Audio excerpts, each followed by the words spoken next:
Hello, people. And you guys know the Monero hack recently. Well, we got a big theory, and we think it's possibly true. And that the people behind the Cubic hack are the FBI and the CIA. Why? They chose to tackle Monero. Monero is a privacy protocol, obviously. And if you remember, the government did actually offer a $500,000 reward couple of years back for anyone that can crack Monero. Fortunately, or unfortunately, whichever way you look at it, no one was able to crack Monero. Yes, not a single soul was able to crack Monero. So they might go the other route. Remember, one inherent weakness that all proof of work coins do have is that if you have enough hash rate, you can indeed hijack them, or at least do the 51% attack, which would probably allow you to double spend at least for X amount of time. The problem with that is that it takes a lot of money to garner the 51%, and it takes a lot of money to maintain the 51%. Now, for coins like Bitcoin, it's more than just about money because you have to somehow turn that money into like electricity and also the hardware setup of thousands upon thousands of miners. Maybe not very possible, but remember, Monero, Dogecoin, Litecoin, Bitcoin Cash, and all the others are several magnitudes smaller in terms of hash rate, and therefore are not nearly as hard to actually do the 51% attack that we mentioned.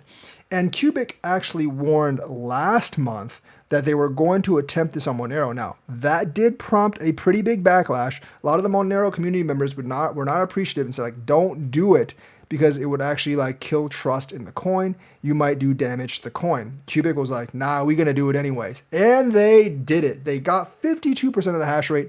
They did a couple of block reorgs. Although the attack wasn't malicious, it did damage Monero. At least wasn't malicious as far as I know yet. They did orphan some blocks, but overall, like, they didn't steal like a huge amount of money or anything, because they only had it for a short amount of time. But they proved they could do it. And it did do some damage to Monero. I don't care too much about Monero because I don't actually use it, but this is actually a big threat. I think they reorged like 6 blocks, but it did actually got Monero delisted from Kraken, for at least for a while. It's temporary. Kraken's going to relist them, but you can see the attack vector. If they keep on doing the 51% attacks and they keep on succeeding, Kraken is not going to have a choice. They're going to have to eventually just delist Monero for good, because you can't have a coin that potentially is constantly getting 51% attacked. So there is obviously that. And that's pretty devastating for Monero, because Kraken is the last major exchange that actually has listed Monero. Everyone else has already delisted Monero because of, and get this, it's because of government pressure. Yes, big government has pressured other exchanges to actually delist Monero. They don't like the fact that it's not trackable. It's anonymous. That lets people get away with tax evasion and, like money fraud and stuff like that. So, I mean, and that part is true. A lot of the use for Monero is for that stuff. Same thing with mixers. They're not everyone uses it for that, but a lot of people actually do. So the government does actually have reasoning there, but obviously they can't shut it all down just because some people use it for that. Now, I'm guessing a lot of these privacy protocols, a lot of people do actually use it for that. But so if the government can't shut it down legally, they can use more underhanded methods. Remember the fact that I said this costs a lot of money to do?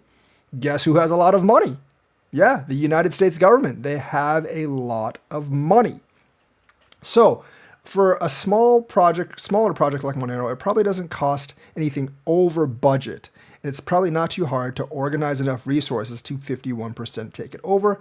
All they really have to do is destroy people's confidence in Monero, and they would eliminate Monero from kind of like their pool, and it wouldn't be a problem for them anymore if no one actually uses it. And if they get delisted from all exchanges because of the 51% attack, then Monero is effectively essentially useless. Now, I don't think it's like a huge victory for the government, because people just use Tornado Cash and mixers instead. And I think more people use that anyways for the illicit stuff. So I wouldn't consider it a big victory for the government, but they just proved they could actually do it. Now, A counterpoint is they did actually do a vote on Discord to see which chain they want to attack next, and they chose Dogecoin. Now, I do believe Dogecoin's hash rate, it's a different algorithm and stuff, is higher than Monero's. It's co-mined with Litecoin, so it'll cost them more money to actually do it. And obviously, I don't think the government would be targeting Dogecoin because why?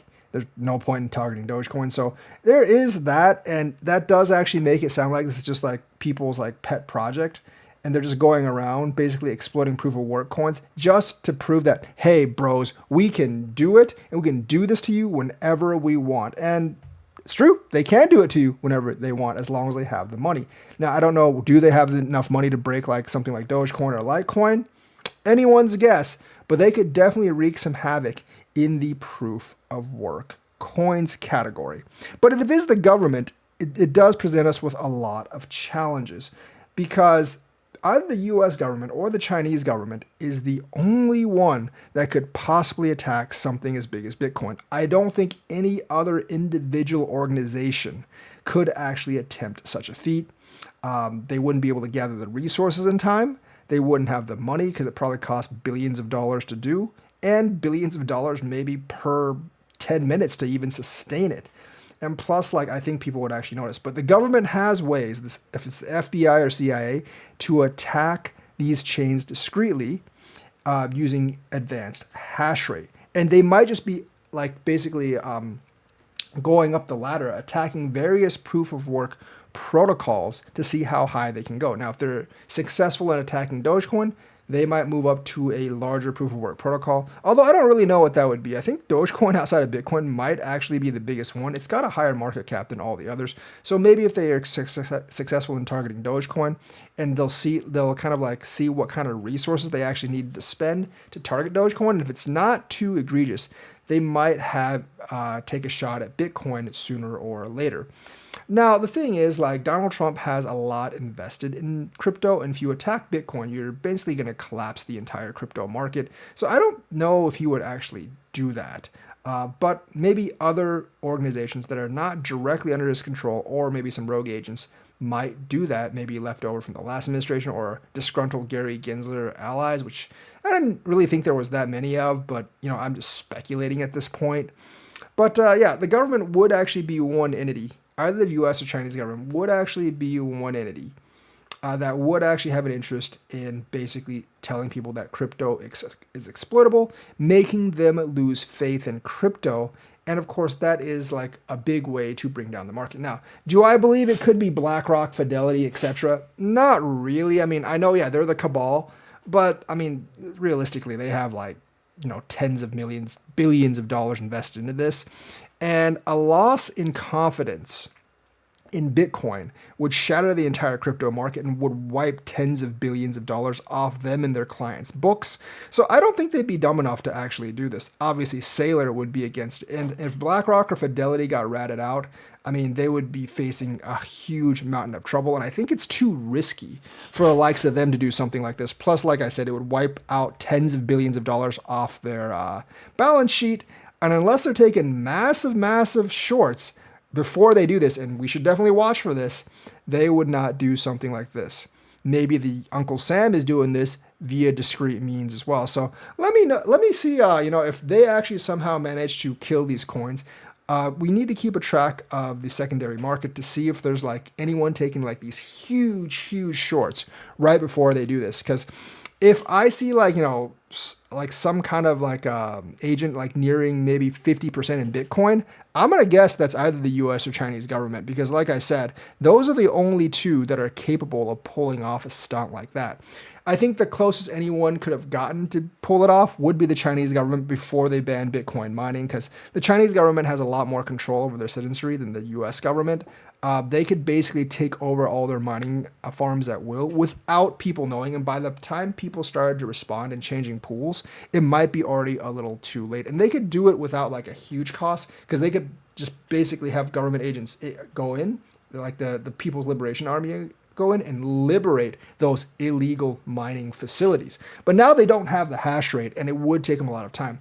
The US has the most hash rate in the world, but they can't just go in like the CCP or the People's Liberation Army, because there would be a bunch of lawsuits if they try to do it to public firms. And plus, even the United States does not have the majority of the hash rate, so they would need to marshal a huge amount of electricity to actually make up for the difference and do a 51% attack. Remember, China had something like 70% of the hash rate before China banned the mining. So they could have done it very easy, but Xi Jinping's stupid, and he kind of gave up that opportunity to be able to control like the world's next money or the next great investment, whatever you call it, because they're too obsessed with China's CBDC dominating the world, which by the way is not going to happen, because even in China, despite him pushing it, no one actually wants to use the CBDC, and for good reason.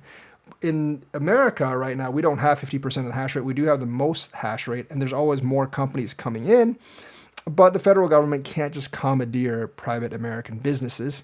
There would be a lot of lawsuits, and once people shouted it out, whoever try to do it would be in a huge amount of trouble.